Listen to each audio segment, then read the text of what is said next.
여호수아 24장입니다. 여호수아 24장에서 가장 중요한 두 구절은 과연 무엇일까요? 첫 번째는 15절이겠죠. 여호수아가 이 이스라엘 백성이 걸어왔던 길 서사를 쭉 다시 한번 풀어서 이야기를 백성 앞에서 하고 그 다음에 본인이 하고 싶은 말은 오직 나와 내 집은 여호와를 섬기겠노라 라고 선포합니다. 이 구절이 굉장히 널리 알려져 있습니다. 조금 더 주목해 봐야 될 것은 이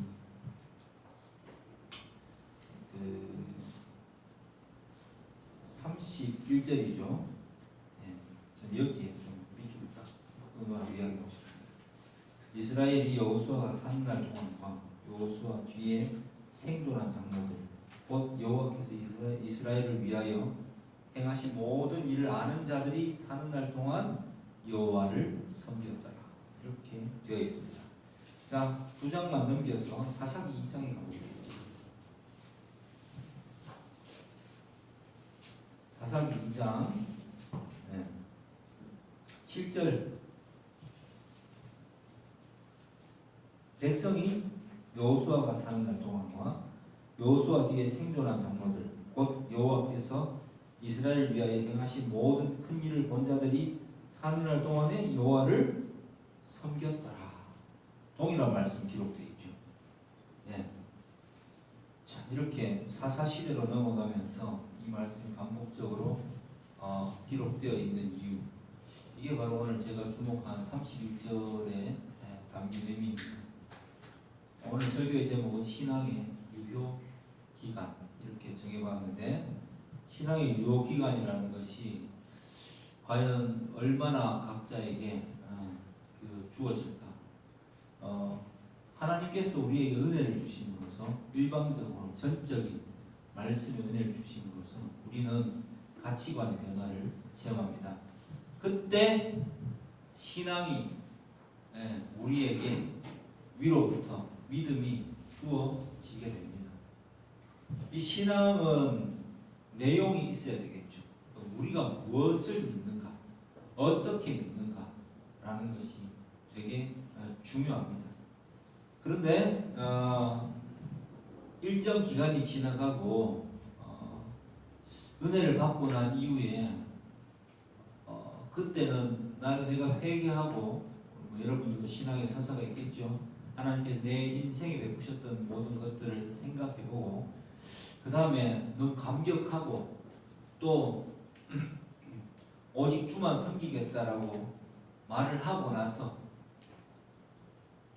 그렇게 나의 열정을 가지고 열심을 내어서 섬기다가 일정 기간 내가 생각했던 어떤 신앙의 틀이라는 것이 있잖아요. 예를 들어서 나는 직분을 받고 직분을 받아서 교회를 열심히 섬겨야지.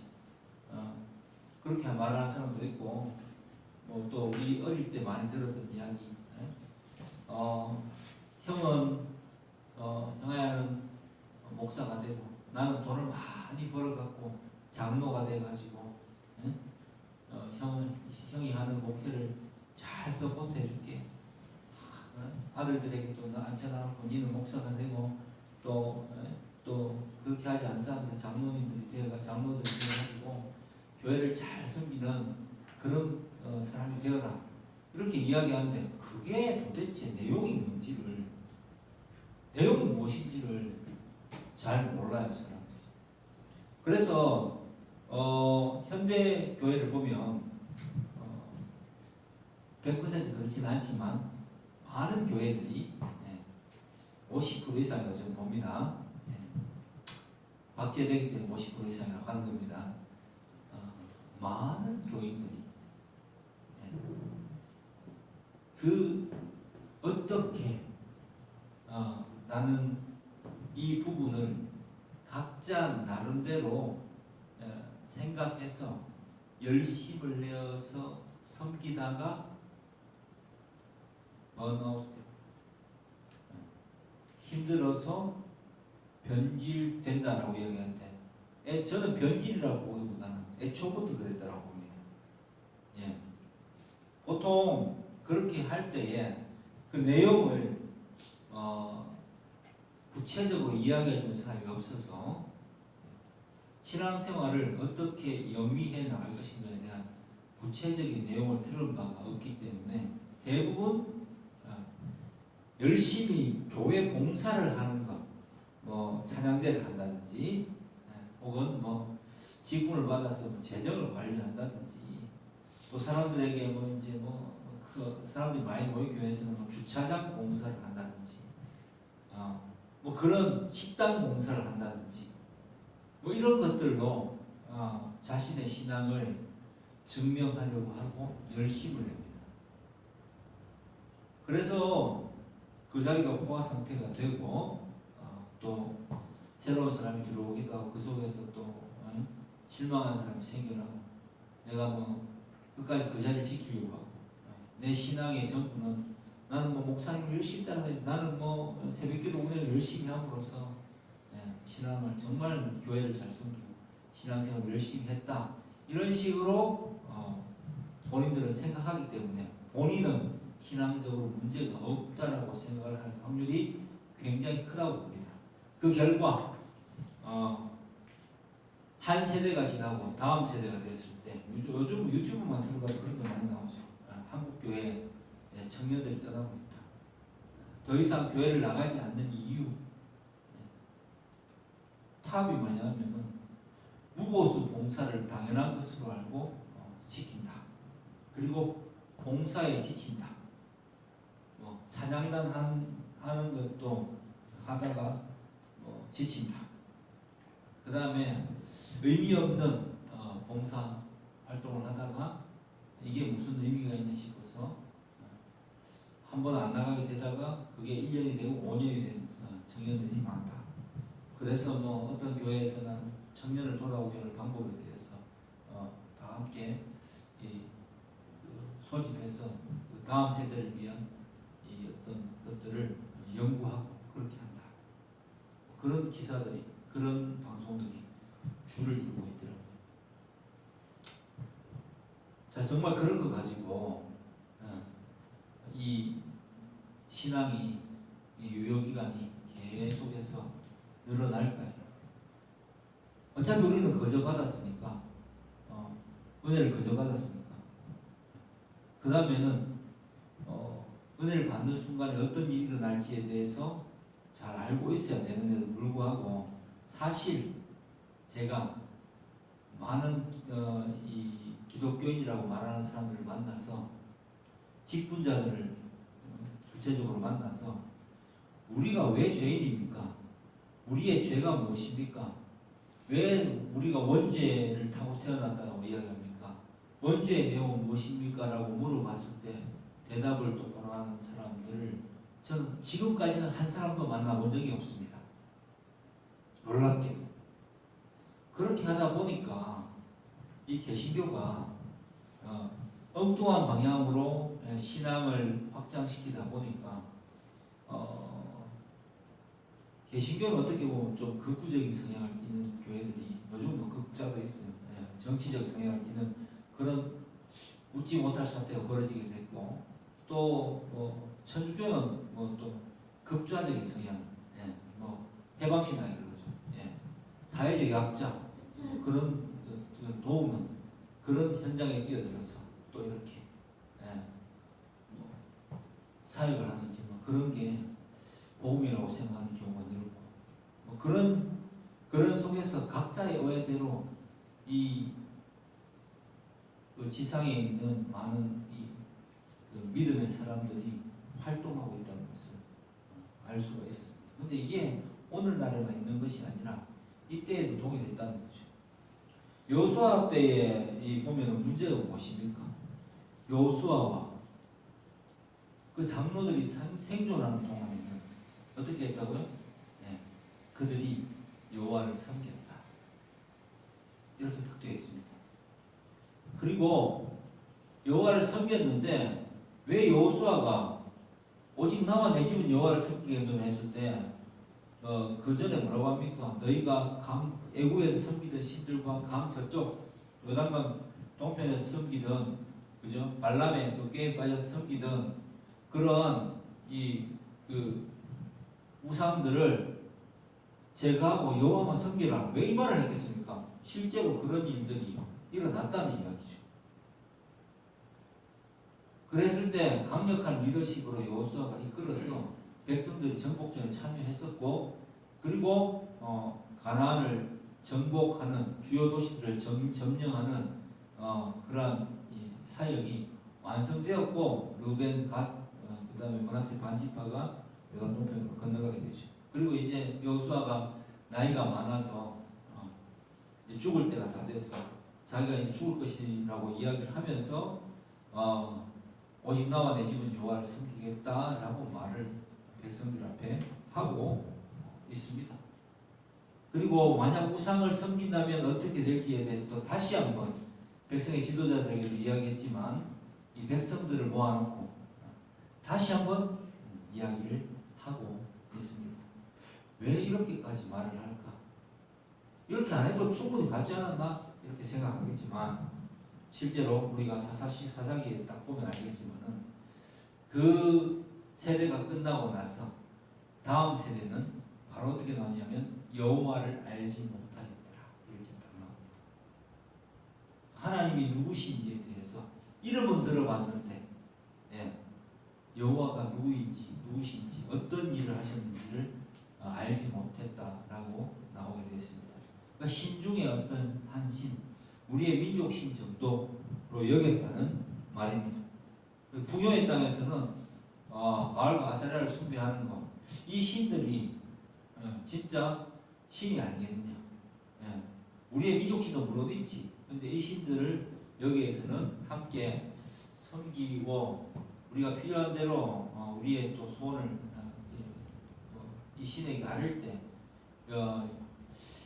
이 백성들이 풍요로운 땅을 누린 것처럼 우리도 이 땅에서 풍요를 누리면서 살지 않겠느냐라는 생각이 쭉 일어났고 그래서 모아방 에글론이 그 침공해 왔을 때 오니엘 사사가 이 맨손잡이입니까?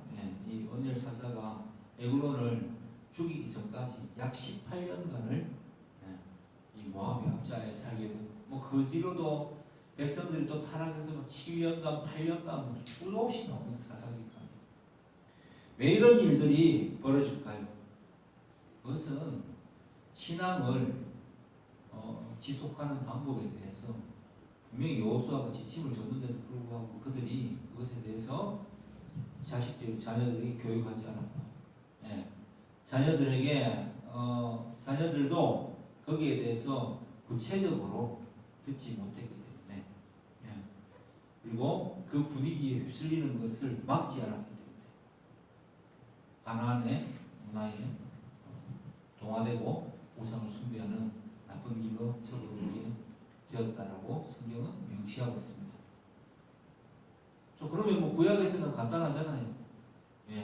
여호수아가 기록했잖아요. 율례와 법도를 기록해서 이 백성들에게 다시 한번 하면서 너희 자녀들을 들어가며 나가며 앉았거나 일어섰을 때 율법을 가르치라고 이야기했거든요. 그럼 오늘날은 어떻게 돼야지 이 신앙이 유지가 될까요? 유효한 이 기간이 우리가 하늘나라 갈 때까지 정상적인 신앙생활을 할 수가 있을까요? 그것은 아주 간단합니다. 간단하면서도 습관화시키지 못하면 유지하기가 힘듭니다. 왜냐하면 우리는 일주일 동안에 6일을 그냥 세상 문화와 더불어서 살아갑니다. 그리고 현대교회가 보면은 하루 나와서 그냥 설교를 듣습니다. 여러분들 성경을 보십니까? 읽어봅니까? 적어도 복습 정도는 합니까? 많은 분들이 나와서 오늘 들은 설교 내용 잊지 말고 한 주를 잘 지내기 바랍니다. 이렇게 설교하는데 실질적으로 이 신약시대에 이 바울을 강론할 때 보면은 모여서 정말 그 일하고 와서 졸다가 떨어져서 유두고가 그죠? 그 2층에 떨어져서 죽을 정도로 긴 시간을 강론했고 거기에 말씀을 배우고 듣기 위해서 많은 사람들이 그 강론을 듣기 위해서 함께 모여서 말씀을 들은 것을 볼 수가 있습니다. 긴 시간 동안 가르쳤다고 되어 있습니다. 에베소 서원에서도 두란노 서원에서도 그렇게 했었고 그게 가장 중요한 거예요. 요즘으로 지금 이런 거죠. 우리가 기독교를 믿는 걸 되게 쉽게 생각하거든요. 신앙생활을 하는 것은 그냥 일주일 동안에 주일날 나와서 여기에서 그냥 앉아서 설교 듣고 찬양 부르고 했으면 나는 됐다라고 생각하고 나는 기독교인이다라고 생각하고 별 고민 없이 돌아가서 자기의 일을 또 열심히 합니다. 그렇게 살아가는 것이 진짜인 줄 알아요. 근데 그렇게 되면은 뭐 지금 결과가 이야기해 주듯이 교회가 더 이상 사람들이 소망을 가지고 나오지 않습니다. 왜? 교회에 복음을 설교하지 않기 때문에 죄에 대해서 의에 대해서 그죠?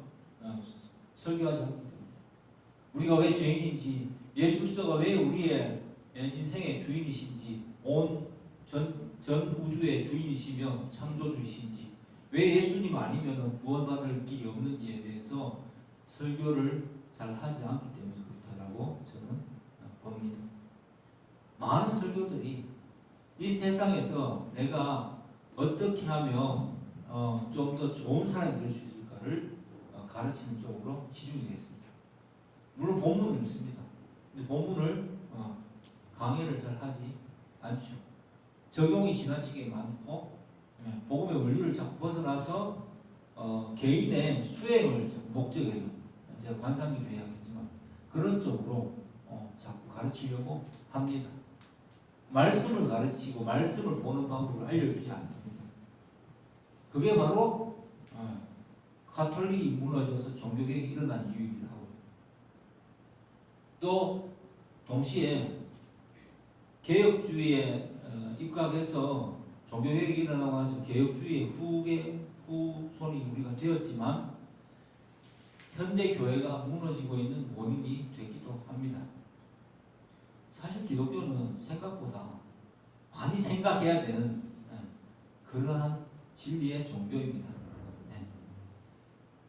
은혜를 받았잖아요. 그냥 값없이 은혜를 받았잖아요.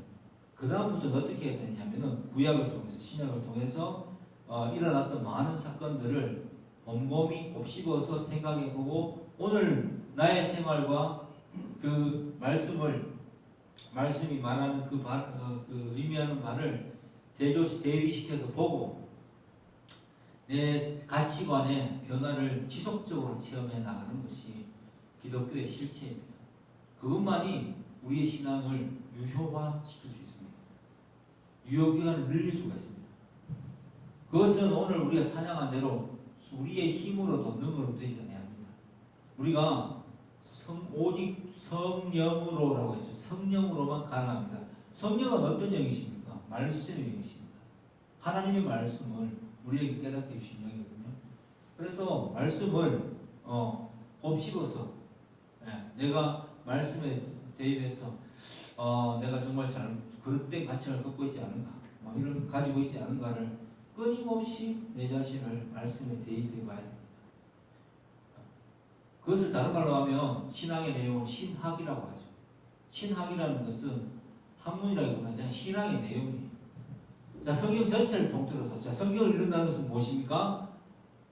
신론이라고 이야기하면 성경에서 하나님은 어떤 분이냐? 하나님은 어떻게 일하시는가?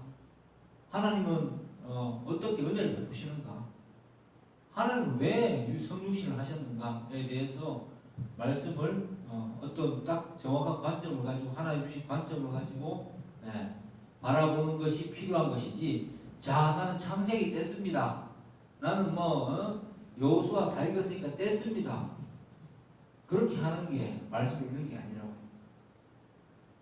사건을 보면서 그냥 단순하게 내가 전부까지 일독했습니다.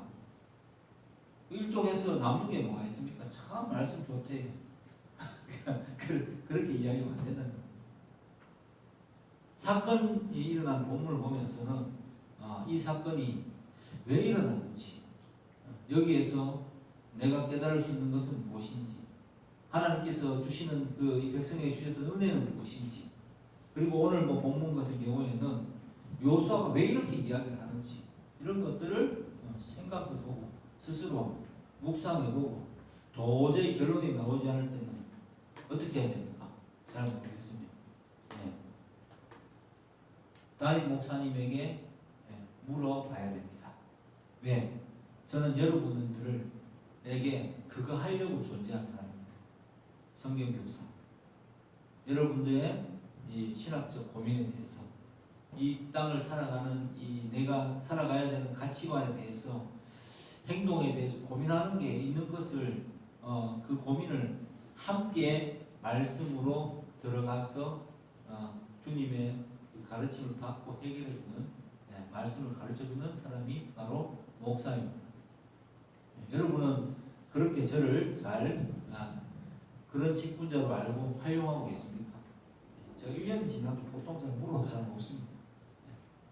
그냥 다 잘 알아서 하시는 거예요. 근데 목사를 어떻게 생각하느냐 대단히 중요합니다. 목사는 가장 중요한 것이 교사의 역할입니다. 그 다음에 우리가 하나님 말씀을 상황마다 치열하게 묵상한다는 것은, 묵상 말 그대로 계속해서 상황 속에서 하나님이 내게 원하시는 것은 무엇일까를 알려고 하면은 어떻게 해야 되겠습니까? 읽어놓은 성경이 있어야 됩니다. 그 들어놓은 말씀이 있어야 됩니다. 들어본 말씀이 있고 읽어본 성경이 있어야지 하나님께서 그것을 떠올리게 해주십니다. 성령의 역사가 어떻게 일어나냐 하면요, 오직 성령으로, 아까 찬양했는 것처럼 우리가 성령의 역사를 알아야 되거든요. 성령의 역사가 어떻게 일어나냐 하면 이렇게 일어납니다. 제가 어떤 상황, 좋지 못한 상황에 부딪히고 고민하는 상황에 부딪혔습니다. 그러면 고민합니다. 그러다가 크리스찬은 어떻게 됩니까? 우리 안에 내주하시는, 내 안에 거하시는 성령님을 의지하면서, 주여 제가 이 일을 어떻게 해결하면 되겠습니까? 어떻게 해야 하나님께 영광을 돌리는 사람이 되겠습니까?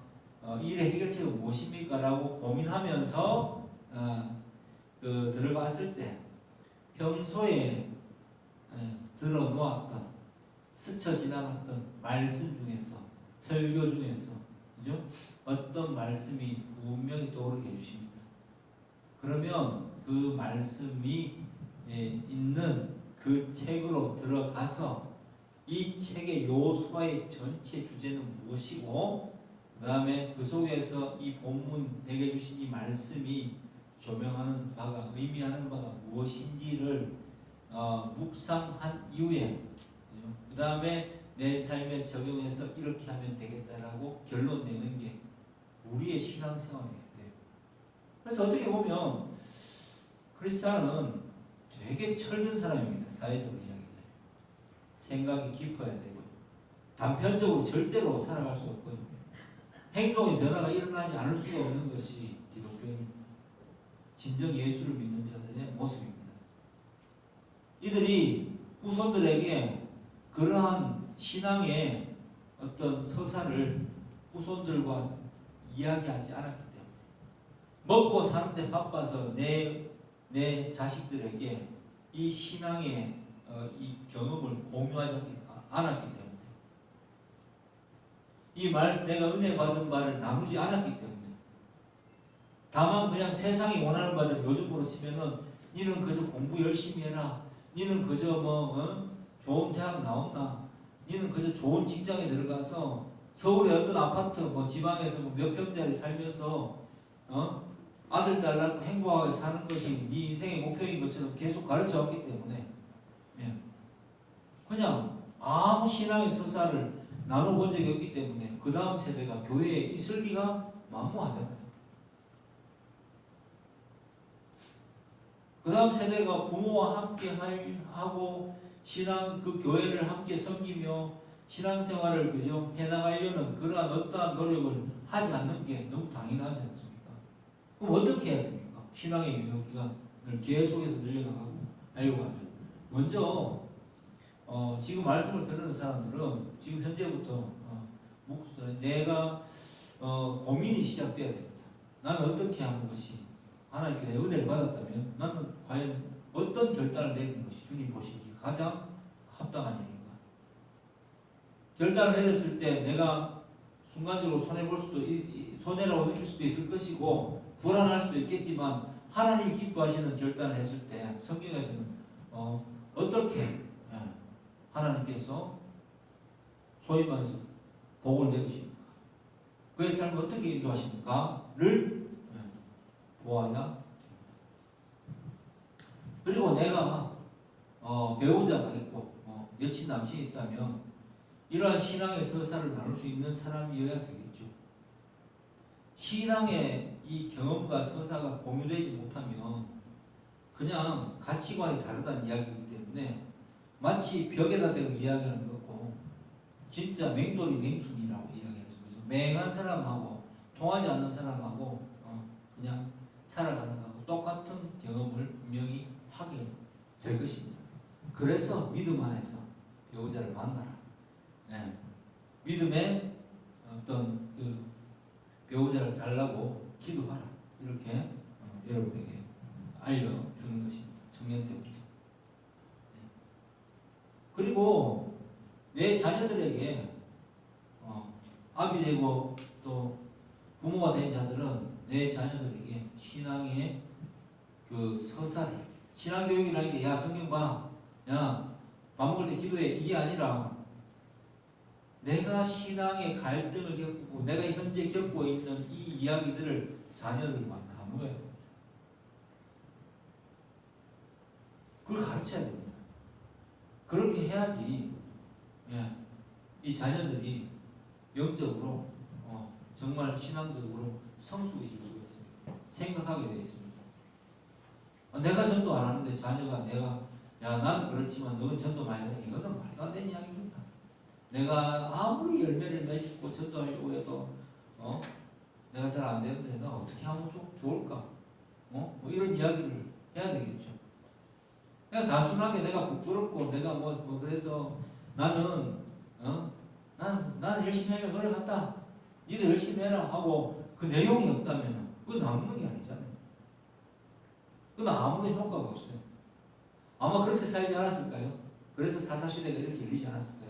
그 뒷세대가 분명히 부모님은 그죠? 홍해를 가르고 가나안 땅을 정복하고 왕벌을 보내고 여리고가 무너지고 아이성 전투에서 그죠? 대승을 거두고 그렇게 하는 것을 충분히 봤단 말입니다. 근데 그 내용을 자녀들에게 하나님이 하셨던 내게 하셨던 일들을 나누지 않았다.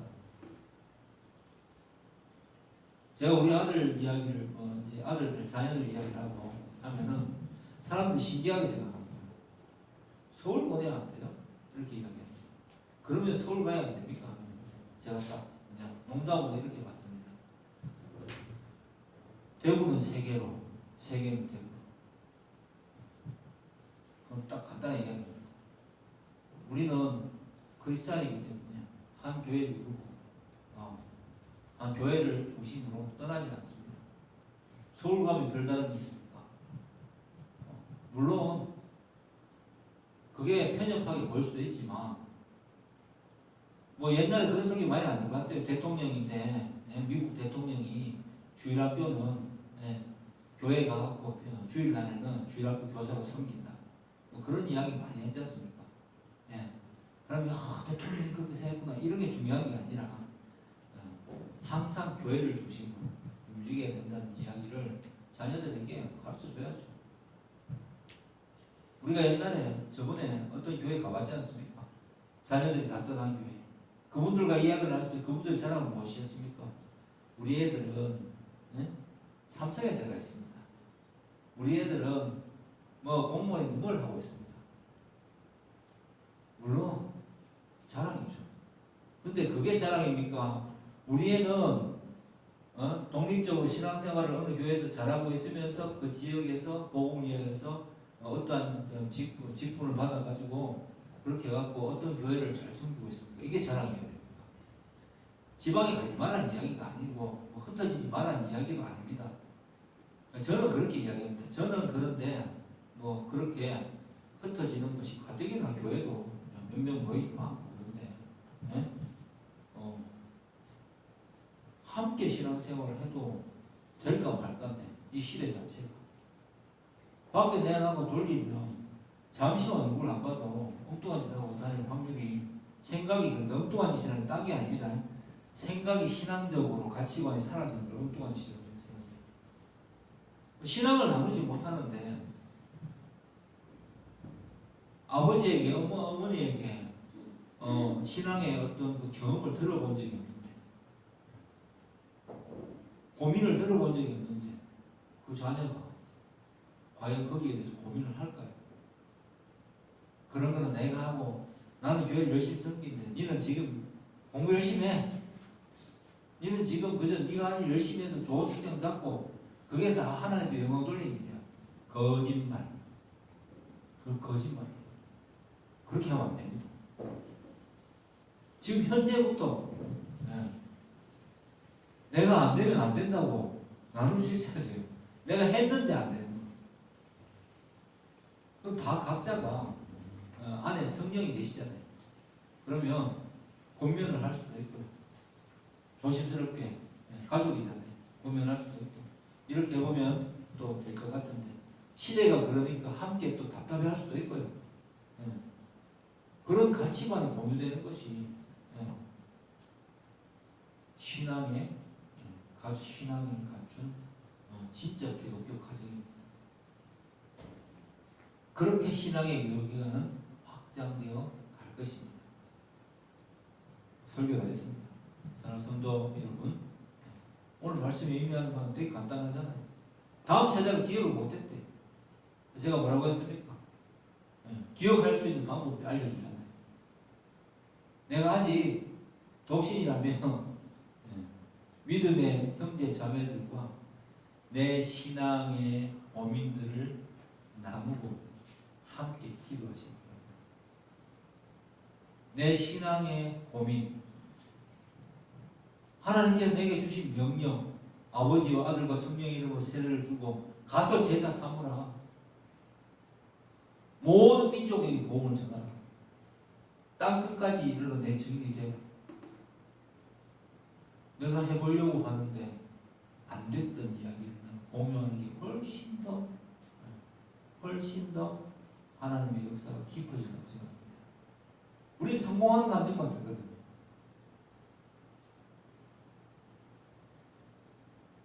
근데 왜 떠났는지에 대해서 뭐 대책을 열심히 세우는데 교역자들 대책을 세울 게 아니라 교역자들 복음을 바르게 전하면 되겠죠. 한 가정 한 가정 내가 믿음을 가지고 있고 내가 직분을 받았다고 생각하고 내가 또 정말 성령을 받았다고 생각한다면 그러한 그 고민이 나로부터 출발해야 돼요. 살면서 누구에게도 혹시나 부끄러워서 내가 이렇게 이제 하면은 저 사람이 나를 통해서 예수 믿는 걸 볼 테니까 내가 완전해지고 난 뒤에 복음을 전해야지. 그런 건 없어요. 내가 완전해질 리가 있겠습니까? 부족한 가운데 복음을 전하는 거예요. 복음을 전하고 하면서 거의 저는 볼 때 한 100명에게 전하면 한 명 될라나라고 봅니다. 이 시대가 그렇다고 성경이 이야기하잖아요. 진짜 열매가 맺히는 거는 하나님의 역사로만 가능한데 열매가 맺히는 그것을 볼 때 우리의 기쁨이 울며 씨를 뿌리는 자는 뭐라고요? 기쁨으로 단을 거두는다. 그 씨를 뿌린다는 게 운다는 게 필연적으로 포함되어 있어요. 하늘의 밀알이 땅에 떨어져 썩어서 싹을 키우지 아니하면 썩어야지 싹이 키워진다고 이야기하고 있습니다. 그러면 내가 한번 썩어봤는가? 내가 한번 복음을 못 전해서 울어봤는가? 내가 신앙적이지 못해서 고민해봤는가? 이런 이야기들을 나눌 때 우리의 신앙은 하나님께서 건강하게 해주시고 성장시켜 주시고 성숙시켜 주시고 우리를 통해서 영광 받으실 것이다 라는 것을 여러분 기억하시기 바랍니다. 서로 나누지 아니하면, 가정에서 그 교육이 일어나지 않으면 도대체 어디 가서 누구와 교회가 아니면 혹은 내 만나는 신앙의 동료들이 아니면 도대체 어디 가서 누구와 이 복음을 나누고 성장할 수 있는 기회를 얻겠습니까? 그래서 하나님 우리를 교회로 부르신 거예요. 그렇지 않으면 이 구약의 이 흑역사가 우리 삶에서 계속 반복될 것입니다. 그렇게 살지 않으면 어떻게 해야 돼요? 어떻게 된다 그랬어요? 너희가 또 우상을 따라가면 내가 그 다음부터는 너희에게 그 우상이 너희 올무가 되어서 너희를 잡아먹도록 하고 너희가 다시는 그 앞에서 내가 우상을 제거하지 않겠다. 너희 인생이 그것 때문에 끝까지 고통받을 것이다 라고 말씀하지 않습니까?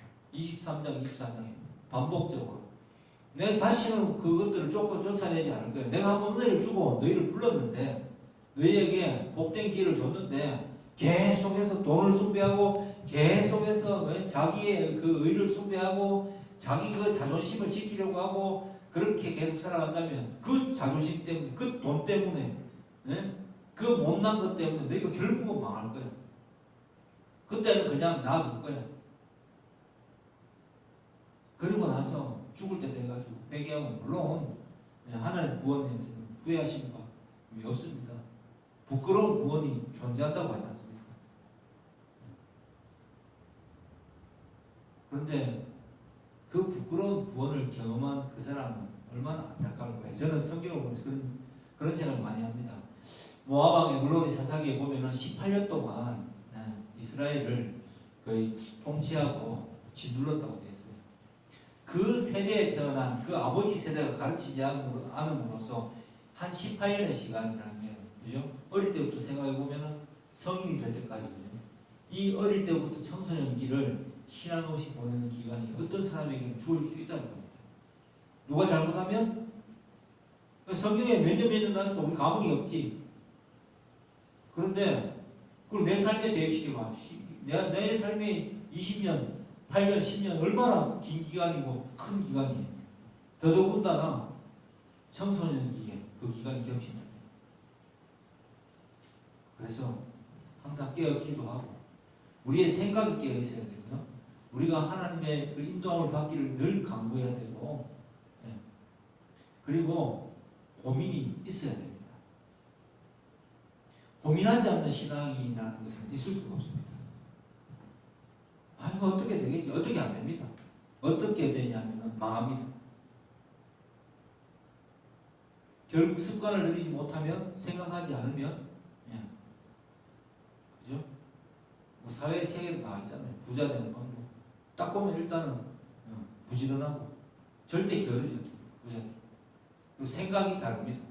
자기 개발을 끝없이 하고 자기 객관화를 확실하게 실천하고 그런 사람들이 사회에서도 성공한다는 신앙도 성령의 능력을 의지하는 것을 습관화해야 됩니다. 주님 항상 기도해야 됩니다. 주님 어떻게 해야 될까요? 항상 기뻐하라. 쉬지 말고 기도하라. 범사에 감사하라. 이는 그리스도 예수 안에서 우리를 향한 하나님의 뜻입니다. 성령을 놓치지 말고 연을 소멸치 말고, 그죠? 하나님 말씀에 귀를 기울이라. 주님 어떻게 해야 될까요? 주님 이런 일이 생겼는데 제가 어떻게 해야 될까요? 하면은 기도하고 고민하는 중에 기도가 고민이 기도예요. 결국 주님이라고 주님을 부르면서 고민하면 주님이 그 기도를 들으십니다. 그리고 말씀을 떠올리게 해주십니다. 그 말씀을 찾아 들어가서 그 말씀이 주시는 그 은혜를, 그 가치관의 변화를 체험하고 그 능력을 의지해서 나의 행동을 바꾸고 내 생각을 바꾸고 내 행동을 바꾸고 하면은 하나님이 어떻게 역사하시는지 여러분은 틀림없이 경험할 것입니다. 저는 이건 장담할 수 있어요. 내가 장담하는 것이 아니라 성경에 나오겠고 저는 늘 그렇게 인도함을 받거든요.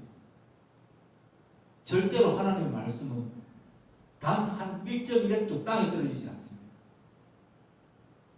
그래서 말씀에 순종하고 늘 깨어있고 깊게 고민하며 자신의 삶을 끝없이 하나님 말씀 앞에 대비하고 나의 가치관이 고치기 싫어하는 그 어떤 가치관이 분명히 하나님 보시기에는 잘못됐고 거룩하지 않고 잘못된 것인데 고집스럽게 나간다면 그 사람은 평생 죄송한 이야기지만 딱 그 꼴라지로 살아가요. 딱 그 정도로 살아가고 그것 때문에 절대 성장하지도 못하고 그냥 비리비리하게 살다가 죽을 때 돼서 후회하고 그냥 그렇게 부끄러운 구원을 받겠죠. 근데 저는 그렇게만 해도 괜찮아요. 그런 말을 할 수가 없다는 것을 여러분 저는 분명히 알려드립니다. 하려고 하다가 그죠? 열심히 하고 하려고 하면서 기도했는데 실패할 일도 없고요. 그리고 성령을 받았고 믿음의 어떤 그 뭐라 그래야 됩니까? 결단이 있는데 내 행동을 안 고치고 그냥 천국만 가면 된다 그렇게 할 사람이 있을 수가 없습니다. 절대로 그럴 수 없습니다. 사람은 성장하지 아니하면 혹은 그냥 머무르지는 않습니다. 퇴보하는 거지. 그렇지 않나요? 악기가 늘 머무릅니까? 옆에서 봤을 때 늘지 않으면 퇴보하는 거 아니에요? 그런 거잖아요. 여기서 더 이상 막히고 늘지 않으면 퇴보하는 거죠. 공부도 그렇잖아요. 더 확장시켜나가고 더 깊게 깨닫지 않으면 퇴보하는 거잖아요. 인생이 그렇잖아요. 시간은 자꾸 가는데 흘러가고 나는 나이 들어가는데 내 가치관을 바꾸지 않고 그렇게 살아가는 사람을 뭐라고 합니까? 나이 들어가지고 고집스럽게 살아가는 사람 전문 용어로 꼰대라고 그러잖아요. 꼰대 변하지 않는 고집스러운 사람들 꼰대라고 그러지 않습니까? 고집쟁이란 말입니다. 말도 안 통하고 답답하고 그런 삶을 살아가시겠습니까? 아니면 유연한 사고를 가지고 신앙적으로 성령과 끊임없이 말씀 안에서 하나님 주신 말씀으로 내 자신을 돌아보고 자기 객관화시키면서 하나님께 주시는 놀라운 축복을 날마다 생활 속에서 경험하고 살아가시겠습니까? 그것에 따라서 여러분의 신앙은 이 유효기간은 결정될 것입니다. 여러분의 신앙이 성숙하느냐 아니면 계속 그 자리에 머물고 오히려 퇴보해 나가느냐는 여러분 자신에게 달려있습니다. 이 말을 오해하지 마십시오. 구원은 은혜로 받고 성화는 성령의 능력을 힘입는데 성령의 능력 앞에 나가는 내 자신이 분명히 있어야 됩니다. 그게 내 힘이란 이야기는 아니잖아요. 다른 사람은 성령에게 나갈 수 없는 거고 성령의 도우심을 구할 수 없는 거고 은혜를 받았고 그 다음에 성령이 내주하시기 때문에 그 능력에 힘입어서 계신 성령을 소멸치 말하라고 데살로니가 전서에 분명히 나와 있죠. 예언을 멸시지 말고 말씀을 옳은 체 하지 말라는 이야기입니다. 그렇게 해서 깨어 있어서 정말 성숙함으로 나아가는 진짜 하나님 주신 축복을 누리는 방법을 제가 오늘 알려드린 거예요. 그렇게 축복받는 저와 여러분 되기를 주의 이름으로 권면합니다. 우리 주신 말씀 기억하면서 자 지금부터 기도합시다. 다른 말로 하면 고민해 봅시다. 말씀 앞에 나를 놓고 오늘 들은 말씀을 가지고 한 5분간 고민해 봅시다.